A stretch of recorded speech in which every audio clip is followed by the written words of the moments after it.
And today our guest is Kimsooja, whose solo show is now at the Axel Vervoorts Gallery in Antwerp, and it opened yesterday. And it is opened until June the 13th. And first of all, we'd like to thank the gallery for the support for this evening, and of course the artist for being here tonight and sharing her thoughts and ideas with us tonight. I'll introduce you very shortly, and then we can have a chat about the works in the exhibition and the documentation you brought. But Kimsooja was born in 1957 in Korea, in Daegu. Do I pronounce that correct? Daegu? Daegu, okay. And currently she lives and she works in New York.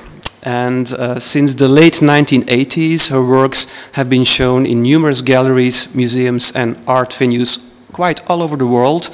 And a number of those presentations were really site-specific installation projects. Personally, I remember seeing her work for the first time at the Venice Biennial, I think in 2005 that was. Kimsooja is a multimedia artist, moving in and between the fields of sculpture, drawing, installation, performance, photography and film. And her show at Axel Vervoorts, of which you can see images from the Axel Vervoorts website right now, is titled Thread Roots Chapter 3. So, Kimsooja, welcome tonight. Thank you. Pleasure to meet you all, and thanks for coming. Okay. Maybe it's good to bring it closer to you. Okay. Well, first of all, could you explain what the title Thread Roots Chapter 3, which sounds a bit dry maybe, what this title refers to? Well, first of all, I would like to acknowledge that this whole project, Thread Roots, which consists of 6 different chapters, has been inspired from Bruges with the local bobbin lace making women performance on the street when I visited there in 2002.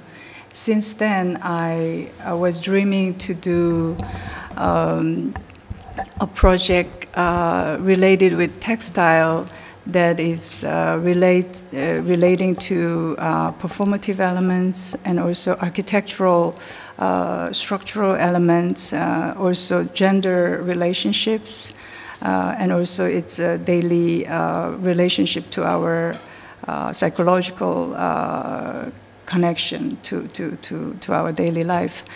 So since then, I've been preparing and dreaming of it, and started actually from the first chapter, which is in Peru,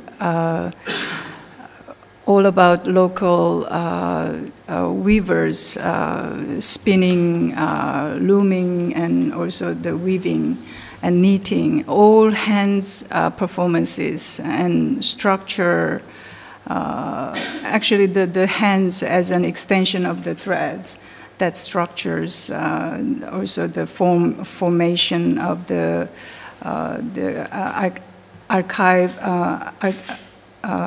archetype of our mind, and also inner structure of the world that demonstrates. So from that, I also continue to European lace making project that has been starting from Bruges, and then Lepoglava, Pag, Hvar, all the needle work, needle point lace makings, and also in Burano in Italy. That has been also juxtaposed with the local architectural forms, and also natural forms, and local costumes, and so on. So all these projects has been very much related to my earlier pieces. That has been sewing and also wrapping cloth onto the daily life folklore objects. At the same time, I'm sorry. Somebody will ask, how was your artist talk? Saskia Bos knew that I'm here. Saskia Bos, okay. Sorry. Give her my regards. Yes.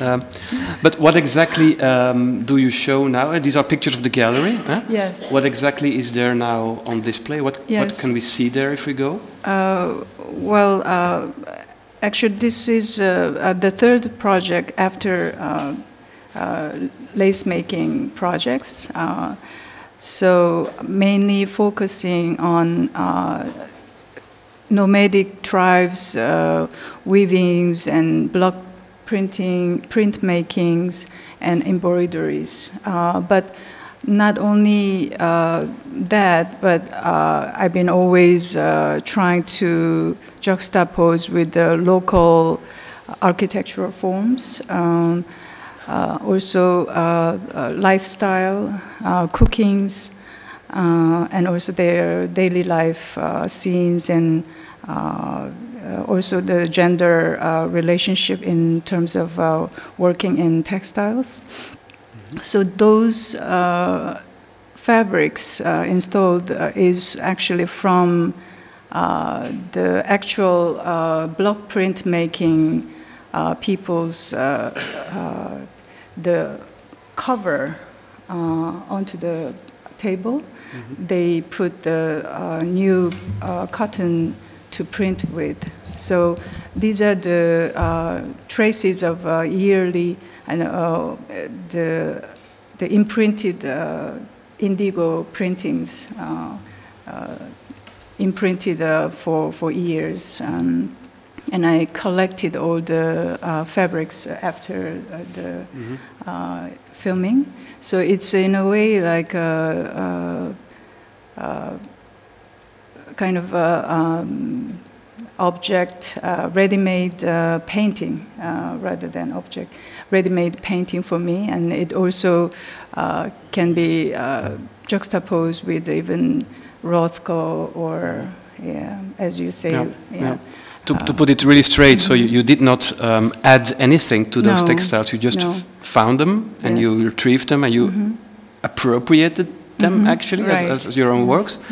How did the workers? Actually, I never really made anything except a couple of occasions that I found reason to make. So I've been always using the existing used clothings or used bed covers or objects so far. So it's in line with my practice as non-doing or non-making. Just bringing in a new constellation or new context. To reveal different aspects of contemporary art. Now the textiles are beautifully in their place there. Today we discussed the show together. It's like you actually selected them specifically for the gallery space because of the floor and the walls. Did you know the space in detail before you came? Because it's a very characteristic gallery. It's not like a white cube. Yes, I visited once, and yes. And did you conceive of the show specifically with the space in your mind, or? I think if I was given another space, I might have done different way. Because, for example, I'm also showing the first 3 chapters at the Guggenheim Bilbao right now. For that specific space, I reacted to create an architectural form that is a triangular structure. And I project onto each projector, each screen, so that even like a lace-making scene become architecture. So it creates a different element to the piece that is already embedded. So this one is focusing on more element of the block print, and that I find is very major, taking major role in this video, film. And also the space had a beautiful light in it, so I thought it's perfect location to do this installation. Exactly. Yeah. Yeah. So maybe we should just go now to do your PowerPoint, and we can just have like a wallpaper, some of your earlier projects in the background while we discuss your traject, more or less. Huh? Yeah, one thing I want to comment in this installation is not only the film I'm showing, but also this time I added light wave structure in it. So you will also see black and white light wave diagrams that is almost similar to heartbeats or other sound waves and so on, that demonstrates only the distribution of light from the existing film. So it keeps the same sound and same length and the same movement, but that reflects how light behaves and weaves the space within this structure. What is very nice as well in the show is that when you see the installation, you hear the sounds of the film. So it creates like a sound sculpture that connects with the hanging painting. So it works wonderfully well. Yeah. Let's have a look first.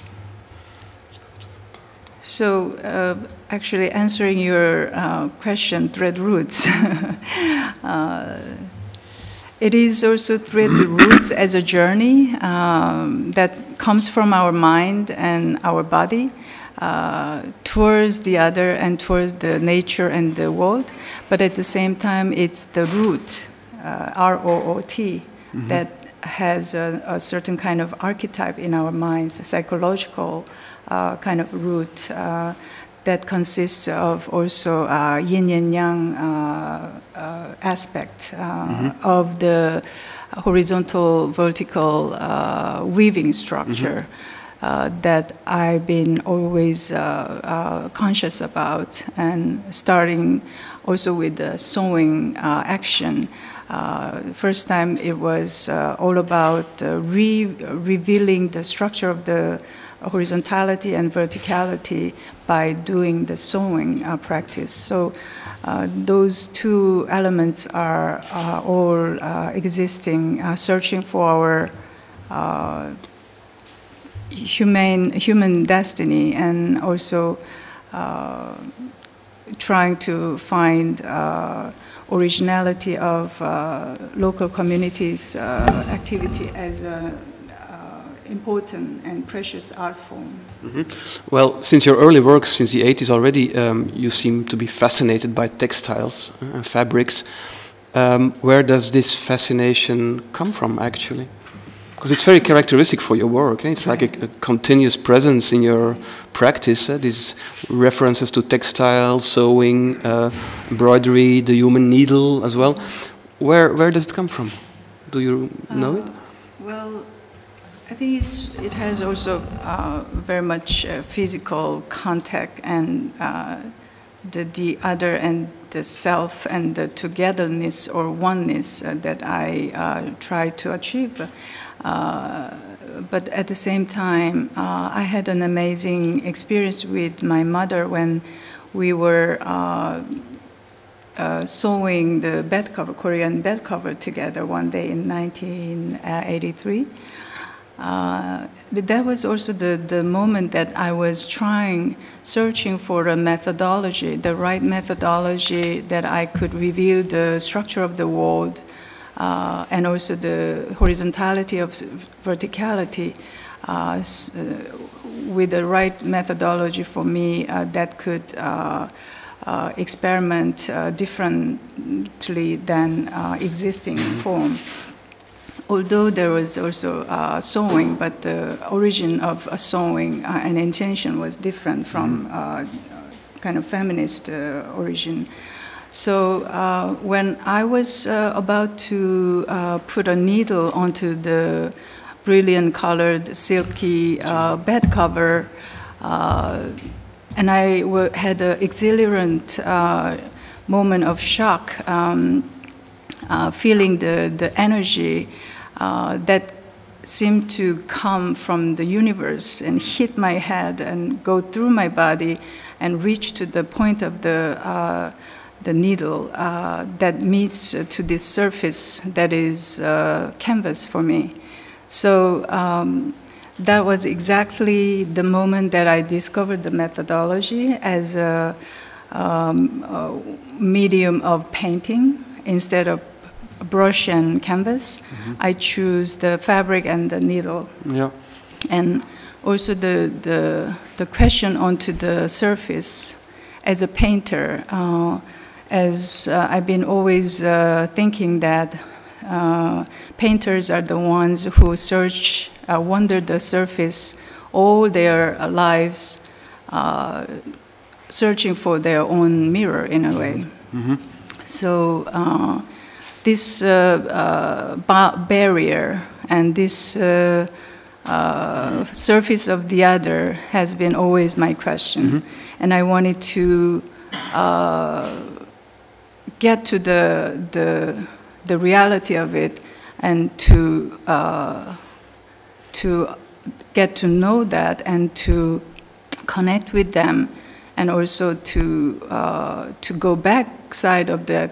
So that action of going through the surface in and out also allowed me to have a dialogue to question not only the artistic formalistic question, but also question on life and as an existential question. So those two questions, formalistic and also existential question, has been always parallelly existing in my work.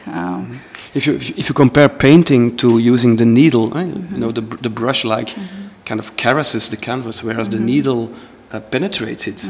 There's an almost aggressive and even sexual connotation. Right. Are you aware of these aspects as well? Yes. Let's say the destructive force of yes. the whole practice? Yes, it's very interesting, the notion of needle that I'm learning from my own practice is that needle is in a way very ambiguous object that has masculinity and femininity. It's a little weapon, huh? Yes, yes. It's At like the same time, it can harm something or somebody, but also it can heal the other. It is only possible with the void it has, the needle eyes, that allows the other to enter their body and to connect with others. So, for example, when I did the Needlewoman performance... it's one of these? Yes, this is one of them. Yeah. Why do you call it a needlewoman? What's the exact reference here? It's you, standing still, whereas... Right. And it's a movie performance, no? It's a film performance? Film, yes. Actually, I put it as a needlewoman because I also could identify myself as a performer who had a similar function of needle in this video performance. But actually the first time I referred my body as a needle was when I did a documentary film in a nature, spreading the bed covers and then collecting them and then wrap it as a bundle, botari and leave. And I saw the whole process as a documentary, but I discovered amazing hidden process in doing this action. And I found my body almost functioning as a symbolic needle that weaves the big fabric of nature. So from that moment, I was aware of my body as a needle. And then at this moment, I didn't have a title at the moment, but when I reflect after finishing the video, editing, I mean, I didn't edit at all, but just cutting from one section to another as a real-time performance, I realized that my body functions also very much a similar way of needles functionality that in a way, weaves people, attitude, society, culture, and geography, and even economy. But at the same time, people actually can enter my body and see what I am experiencing in the street by only allowing myself showing my back without revealing my identity. The energy that in a way passes by you in the films is very, very hectic, and you're like standing still like a frozen image or something. It has a very meditative aspect. Actually, what were you thinking when you were standing there in the crowd and they were like passing to you and making faces and sometimes even laughing? Yes, it was were you in meditation, or were you thinking, what am I doing here? Well, the whole process has been very dramatic, actually. When I was commissioned by CCA Kitakyushu, I just thought I will do 2 performances without planning anything. One in the nature, one in the urban fabric. In the beginning, I was thinking of walking performance. So I never did any performance in the public space or anything. I just walked hours and hours to find the right moment and energy to film. I couldn't, but when I arrived to Shibuya, I was so overwhelmed by the energy of the people coming and going, like hundreds, thousands of people are just constantly coming towards me. And I had to stop there. Because my body was accumulated full of energy with the people, almost like I was enwrapping everybody in my mind. So my mind, my body became a bundle and almost bursting. So at that moment, I had to stop there. And when I stopped there, I realized that also the meaning of walking. And I realized also, this is the performance I have to do. So that moment was almost like Zen kind of awakening moment that I almost screamed inside silently, but it was like a blade, like that action, this is it. So I just asked to the videographer to film from my back. And I started, and it was very difficult. And I was so vulnerable because I was the only woman on the street facing them with a complete different configuration than movement. And I had to be very strong, completely centered and meditative. Otherwise, my body will be shaky. So I found a center in the middle of performance, and then I was slowly liberating myself while my mind was filled with love and compassion towards the humanity. As time goes by, I was in complete peace and love, and thinking of human destiny beyond the waves of people coming and going. So in the end of the performance, I was completely empty myself, and could see the white light from the horizon of the humanity. And how long actually did you take this position for the performance? I think 25 minutes to 30 minutes. And completely without moving? And yes. Yeah, okay. But also that's the moment where I had to learn myself how to breathe, not to move my shoulder and so on. So did people run against you? Were you touched? Because in the video it's like they really move very smoothly around your body, but I can imagine that in real life people kind of bump up against you, or was this not the case? I think it's very interesting because each city, each country, geography and economic status and political, religious status, they all show different reactions.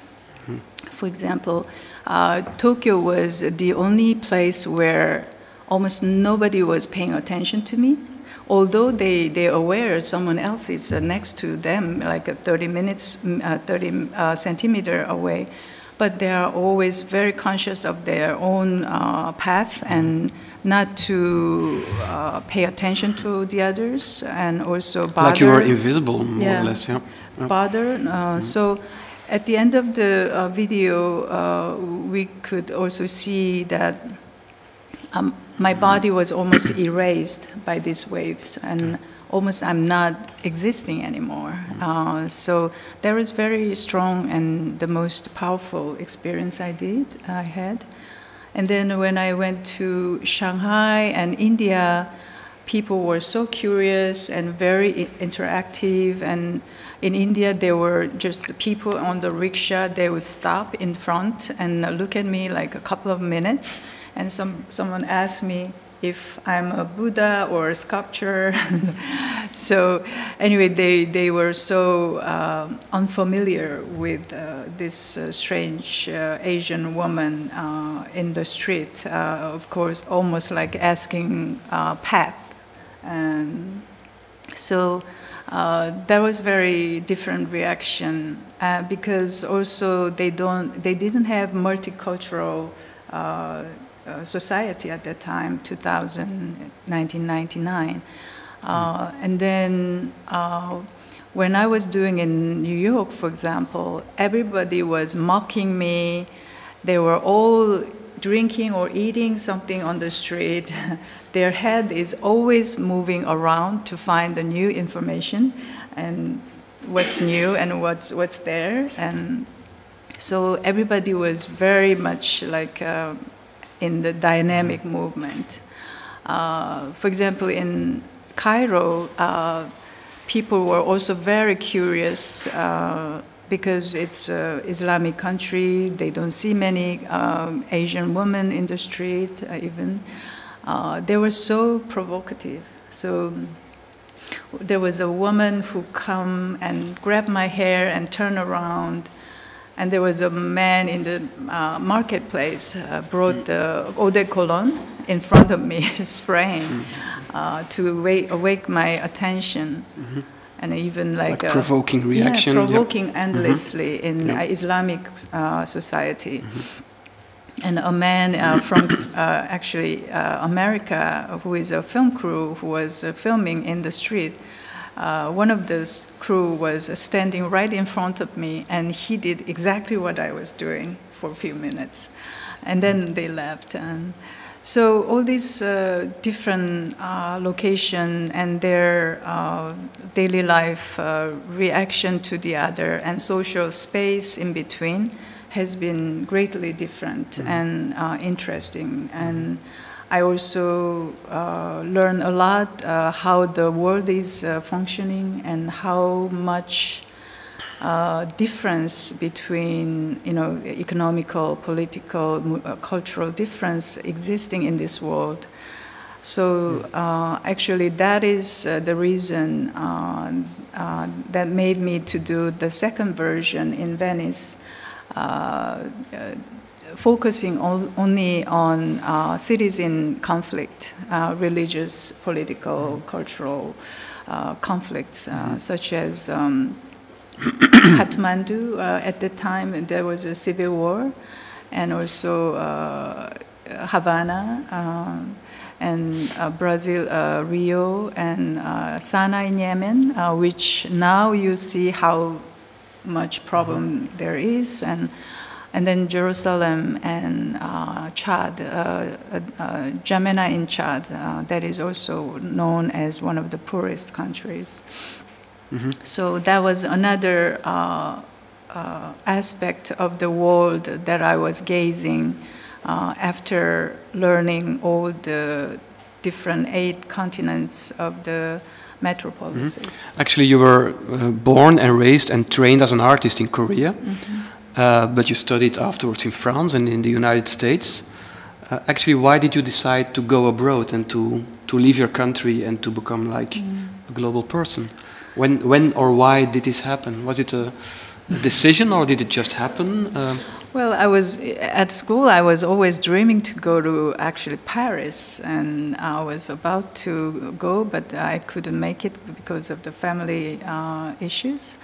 But I had a bruise from the national, the government, so I didn't actually study, but I stayed 6 months only at the École des Beaux-Arts in the lithography atelier. Okay. So it was not really like actively moving to other country to study abroad, but it was a great experience for me to also to travel around Europe and learn what I've been learning from the text. I could reconfirm and learn actuality. And then while I was in Paris, it was the first time that I was interested in America. I was never interested in American culture at all, but while I was in Europe, I was curious. I started being curious about American culture that is totally new and raw and fresh. So that's the first time I thought of America, but also that was by coincidence that I got a residency at PS1. So I was fortunate to spend 1.5 years there. That where I started also pottery project first time, and also installation, more engaging to the space from PS1. The pieces we are seeing here are like textile pieces. I think these ones are kind of early pieces of the 80s, if I'm not mistaken. These are like one of the most earliest sewing pieces. Oh, I love pop-ups.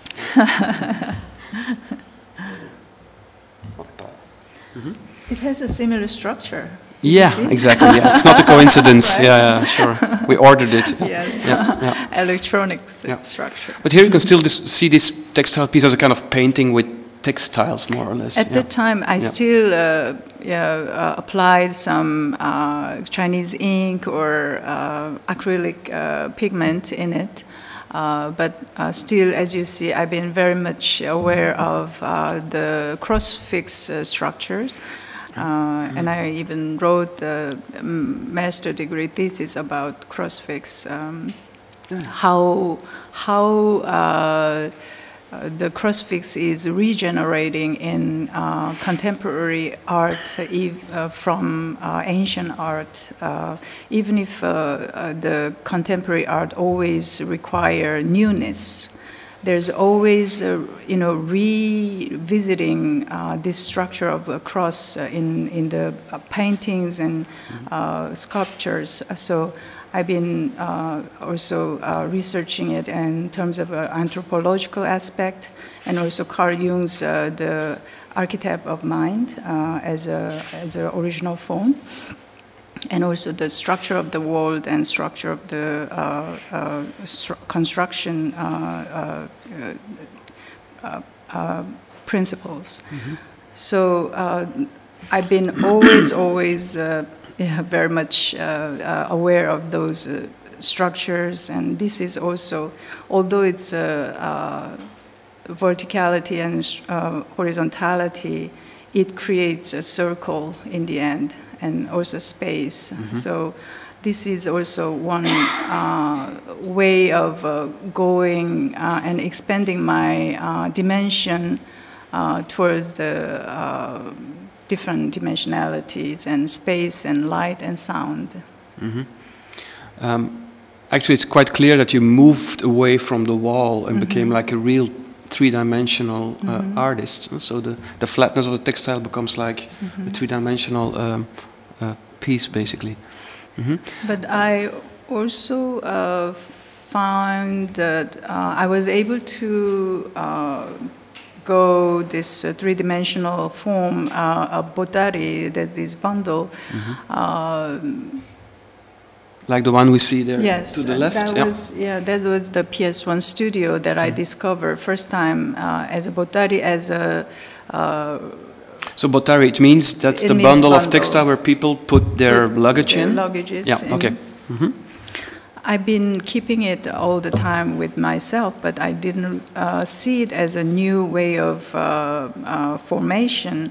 But when I saw it by chance, it was a completely new object and painting and sculpture at the same time by making this simple nut. So with this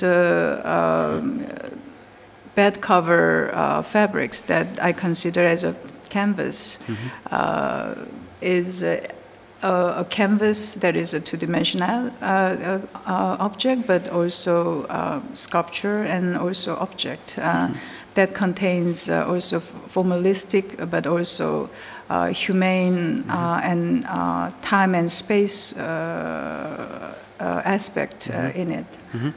Your work is very tactile and colorful and in Western eyes exotic, I believe. You came from Korea, but you kind of work in the field of Western contemporary art. How do you refer to the tradition of, let's say, Western avant-garde, like, let's say, fluxus and pop art, or minimalism and conceptualism? Do you feel like part of that tradition, or how do you position yourself towards this tradition of Western contemporary art? I think I was always conscious about Western art history, and I was always positioning myself parallel to it. And for example, I was trying to achieve the same kind of contextual history for myself by using my own material from my own culture and from my own reality. So although it is very colorful, which is not my personal preference, but as was a reality of my culture, and the condition of myself as a women artist and also as a human being. So if you delete remove the colorful aspect of it, or decorative aspect of the fabrics, you could see it very minimal formation. So I always feel that I am also related to kind of a minimalistic way of doing, because I've been also very much aware of non-doing and by maximum way of doing by non-doing and non-making. Because the surface of the fabric has a lot of allure element to the viewers, like colors and decorations. And but do aesthetic considerations play part in your decision to choose fabric? Because sometimes, yes. I wouldn't... would you say like, this one, yes, this one, like this? Sometimes, yes. Okay, because I'm, for example, sometimes very much aware of the composition, of course. Also the choosing different colors and different brightness. Otherwise, it wouldn't get the right formation as the right completed piece. So I'm every single Bottari, every single installation and formation, I'm always conscious of that aspect, of course, in the existing material. But in the end, it looks like I didn't really pay attention. Yeah, it looks like random, exactly. Randomly, you know, as if it looks like a random thrown away Bottari. But that is a very difficult thing to do. It was not... You're still a painter then when you decide for colors and textures always, and compositions. I think it's just natural for me. This was also in the Biennale in Venice, in the Arsenale? Yes, yeah. For the show Harold Zeman organized, Dappertutto. That was the time when Kosovo war was happening, and it was very couldn't just neglect that fact while we were all doing this festivity as our festival. I just couldn't neglect that, and I had to respond to that. So this piece was dedicated to the refugees from the war, but also juxtaposed with Harold Zeman's question on Dappertutto, open to everywhere, using the mirror panel at the end, creating a virtual exit, but at the same time, it is not the exit you can really go anywhere else, any more further. So it showed also their destiny as well. You also did a performance in which you, like here, are like traveling together with the objects. That was 1999 when Cities on the Move has happening all over Europe, and that was also very important moment for me to be introduced in Western art world, and very much inspired. So when I did this performance, I traveled 11 days all over Korea, visiting the villages and cities where I used to live and have memories. And I realized that in fact, my family was always packing and unpacking, because my father was in the military service, and we've been moving from one place to another every 2 years almost. So I realized our family destiny and history, but then it was almost the moment that I was about to leave for New York for living. So it was also the time that I reflect my past, present, and future, and all the movement of the truck, and also the stillness of my body also allowed me to reflect that fact, and also first time that I was able to also experiment the time aspect of time and coincide with the space.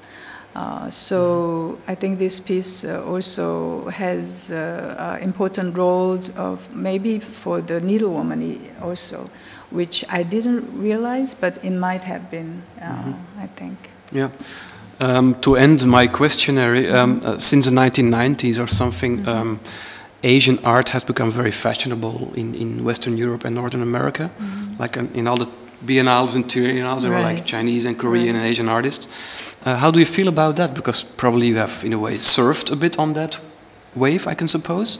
But it has some dangerous aspects as well. Do you feel it to be a fashion, or is it more like a stronger connection between the East and the West? Oh, well, maybe fashion for others, but not for me, because it was the only way I could actually continue my work, because at that moment, actually, now Korea is very rich, compared to that moment, and also very much supporting for art and artists, and a lot of museums and galleries and foundations now supporting.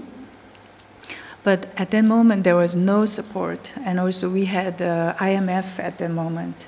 So even if I was participating the São Paulo Biennale National Pavilion, I didn't have enough support for my shipping to bring my other truck to São Paulo. So I had to get support from the local immigrants, who is Korean Brazilian.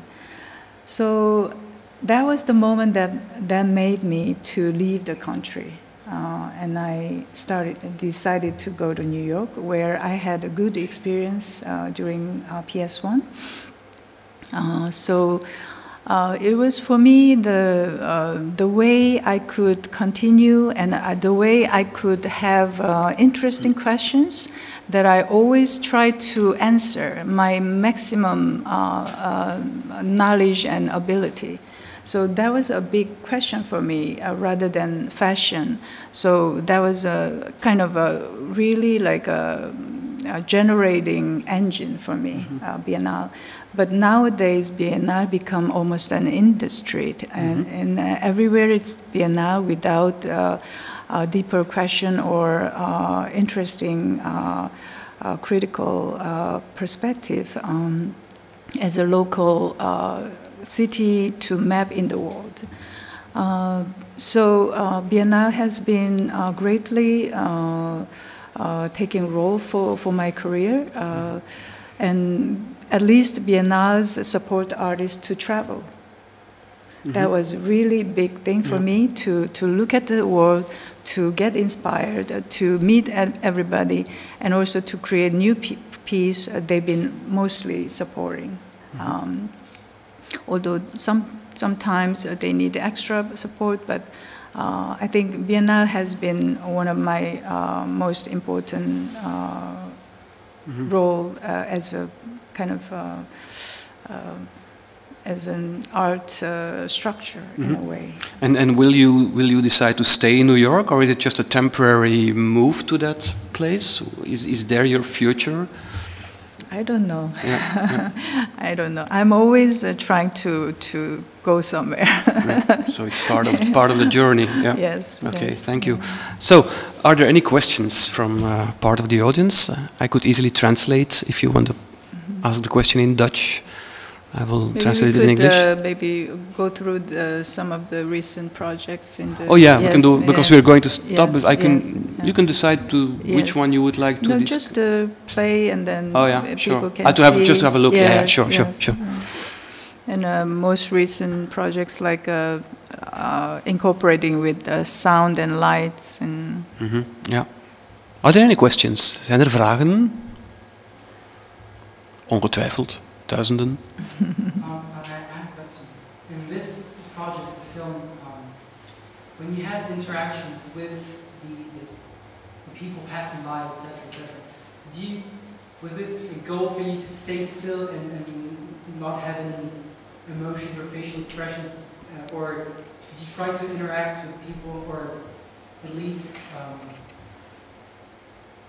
try to get them to hear this is how you make me feel? Actually, I had to really focus on perspective point. That is another needle point of my gaze to be able to establish my stillness and center.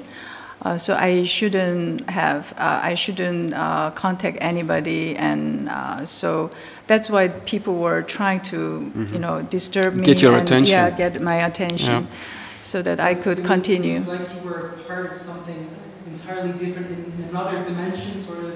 Like an alien. Yes. I was totally alien. It seems to be a great exercise in concentration and in focus. To stand in a crowd and just stick to the point. But also I've been doing so much concentration practice with the sewing, I've been always looking at the needle point, and that is almost the same kind of formation, but in different physicality. And also in this Needlewoman performance, my body also functions as an axis of a space and time, and also barometer of different culture and geography. So it also made me a question on the notion of time. When I did the second project, I reduced the time as a slow mode. So my body is in slowness as a 0 point of time, but also it has been extended more because I reduced the speed of the audiences. So the 0 point of time has been also extended as a permanency, so that it created a different question of in terms of time in my practice. Nog een vraag? Any more questions? Another question? No. Then I've okay. In the film in the gallery, you have these black and white Right. of noise images. Can you explain once more how they relate to the rest of the film and to the environment what you want to show?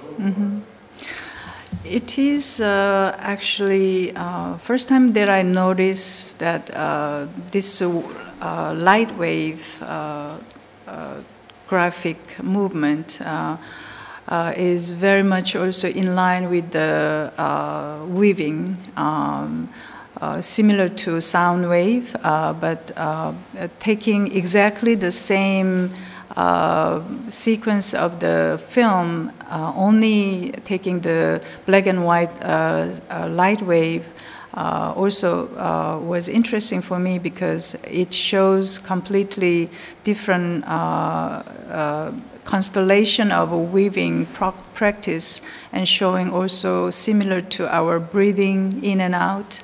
And also drawing aspect, performing aspect is more emphasized as in a screen because the figurative element was removed, and also color aspect has been removed. So it shows only the distribution of light when there's a lot more darkness happens. It shows a lot of white lines underneath lower part, and then different lights establishes on different locations. So it shows vertical way of analyzing the light spectrum of our movement.